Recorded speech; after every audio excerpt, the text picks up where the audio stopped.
What is going on, everybody? Welcome back to the channel. We are halfway through the year, which means more sneakers to come for the holiday season and the rest of summer. But until then, I want to go over my top 5 sneakers that have dropped so far. Now, this is just shoes that I find interesting or, I really wanted. Your top 5 may be different than mine, and that's totally okay. Just thought I'd share my thoughts. So without further ado, let's get right into it. So to start off the list, we have the Adidas Campus 2000. Now, these shoes came out at the beginning of March. It is a skate shoe. It is meant to look like a 90s skate shoe. Now, I like this shoe because it is a better option if you want to get something that is kind of like a Dunk, but it's not Dunk prices, or at least Dunk SB prices, because we all know that Dunk SBs go for crazy high these days, and even some of the normal Dunks go for super high prices these days. So I feel like this was a good substitute for that. Now, they only dropped a couple of colorways of, I believe, a black and gum colorway, a forest green, a white and red, and then they did a Bad Bunny Campus. I don't believe that was meant to be like a skate shoe, but if you kind of look at it, it's kind of got some skatable features to it. But nonetheless, it is a very clean shoe, can pretty much go with everything. And I just think it's a good substitute if you don't want to pay for Dunks. You can get some of these colorways. I believe the black and gum colorway is one of those iffy ones, but I'm pretty sure if you look hard enough, you can find them for a little over 100, but nothing too high. The Bad Bunny campuses, of course, the Bad Bunny, so you're looking at 2+ on those. So once again, that is the Adidas Campus 2000. Let's move on to the next shoe. Now, next up, we have a shoe that took TikTok by storm, and that is the Vans New School. So now, before you guys get on my head, I know that this shoe came out with, I believe, the Imran potatoes. I believe that's how you pronounce it. And what people may not know is that the New School originally came out in the 90s. So it's just Vans bringing back another kind of classic silhouette that they've had all this time. So yes, Vans did do the Imran potatoes first with the New Schools, but then recently they came out with just the regular New Schools for the general public, and they only have the 2 colorways of the OG black and white and then the navy and white pairs. Now, me personally, I have both because I found them before they blew up on TikTok, and I know that sounds dumb, but I'm saying I definitely was on the hype train before everybody else. But nonetheless, there are plenty of people before me that were on New Schools, but that's neither here nor there.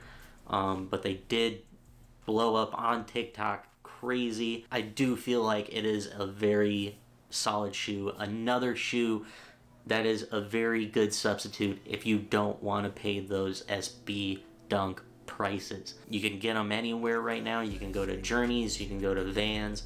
Very accessible, very affordable shoe. It'll most likely be a summer essential, maybe. Who knows if the hype hasn't died down on them. But if you haven't gotten yourself a pair, I do so recommend that you get a pair. So there you have it, Vans New School. Let's move on. Now, this next shoe isn't really a shoe, it's more of a boot, and if you kind of pick that up, then you might know what I'm talking about, and that is the Mischief Big Red boots. Now, this shoe came out back in February, and they were the talk of the town. Everybody was talking about the Big Red boot, the Astro Boy boots, the boots from Dora boots. Everybody was talking about these boots. Now, me personally, I would never wear these a day in my life, but They are super interesting, but they are super uncomfortable from what I hear. They're super hot, they're super hard to take off, and it just seems like a very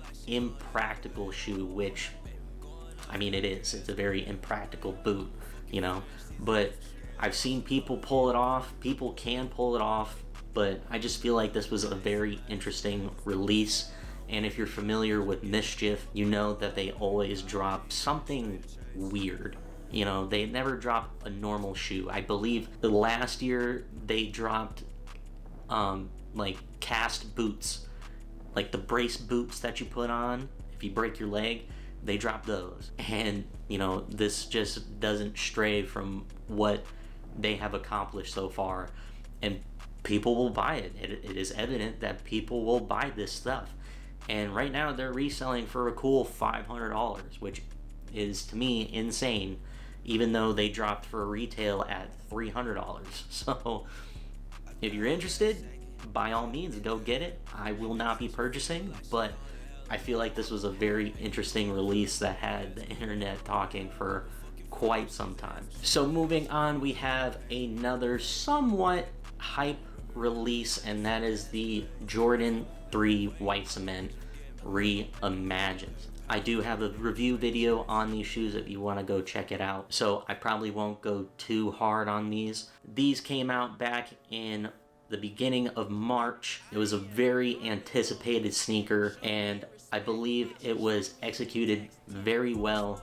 Like another shoe that's going to be on this list, there were a lot of issues with this shoe when people were getting them in hand.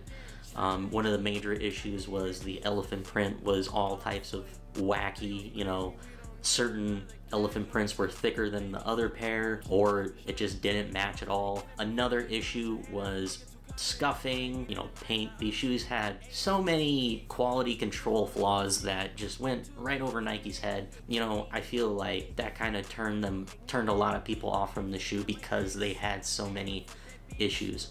But nonetheless, I got a pair for retail, thank God, and my pair luckily were pretty good. If you do want to still get the shoe and you're contemplating it, I do suggest you get it. Not every pair was way off, and even if you have a pair of threes, if you look at the elephant print on your threes, they're totally different. It is no elephant print is the same on any kind of threes, because I was worried, and so I looked at my threes as well, and they're all different. So you can buy them. If you don't want to, you don't have to, but if you are interested, these are going for a little above retail, but nothing crazy. So with that, let's move on. So before we get into that number one shoe, I want to give a couple of honorable mentions. The first one is going to be the Jordan 4 SB that came out towards like the back end of March. This shoe definitely caused a lot of hoopla. It is a very clean shoe. I'm still looking for the shoe. Don't necessarily want to pay retail, so I gotta figure out some things if I want to trade some stuff, or if I'm gonna sell some shoes to get the pair. That is one of the honorable mentions. And then another one is the Jordan 1 Lucky Greens. Now, a lot of people don't know that this one is a retro of the Celtic Greens, or the Celtic ones, that came out in 2009. The only difference with these ones is that the green is a little bit more vibrant. I did hit on these. As you can see, I have my pair right here. I swapped out the green laces for a pair of white laces. I think it looks better, but it's your shoes, you can do whatever you want. But I do feel like the Lucky Greens were a solid drop this year. Very slept on, in my opinion. I believe they're still sitting on sneakers, actually. I don't know if there's a lot of sizes available, but if you want them, you can go check. I believe resale is also super low. I believe it's actually below retail, but they're still available. They're very accessible. Go get you a pair if you've been wanting a pair. So now for the pied de resistance, and that is the Jordan 1 Chicago Lost and Found. Now you may be saying, well, Liam, this shoe came out in November last year. Well, you would be correct, but this shoe has been causing so much drama and an uproar that it's still rolling over into this year, and we're almost halfway through the year. This shoe has caused more issues on the internet than I believe the Yeezy 350 V1s that came out, almost 8 years ago. I put in for so many raffles on this shoe, and I didn't hit on a single pair. And then recently they did a restock, which is why it's on this list, because they still had so many pairs left over. Now, if you tried to get a pair on the restock, you would know why it is on this list, because it was so fucking complicated to get this shoe. Now, I don't mean complicated as in you had to do a bunch of extra stuff. No, it was complicated because the sneaker apps fucking sucks. Okay, I was on 3 different devices on 3 different accounts, and 2 got logged out, and 1 I could not process the payment. So I was sitting there for 20 minutes looking fucking stupid trying to get this shoe, and I couldn't get them. The sneakers app would not let me get this shoe. And now on top of that, there's going to be another restock sometime in May, because when they originally did the restock in April, they didn't sell every single pair of shoes that they advertised, because there was still another 200,000 pairs that they did on the restock again, and all those didn't sell because the website crashed, payments didn't process, orders got canceled because payment issues. Now they're having another restock sometime this month, and apparently rumor has it there's gonna be possibly one more before the end of the year. So you're gonna have about 10 different fucking chances trying to get this shoe because Nike can't figure it out. Thank you for coming to my TED Talk. So there you have it. Those are my top 5 shoes that have come out this year. I hope you guys enjoyed the video. Let me know what your guys' top 5 shoe this was so far this year. Thank you guys so much for watching. If you liked the video, make sure to like and subscribe to the channel. I'll see you guys in the next one. I'm out.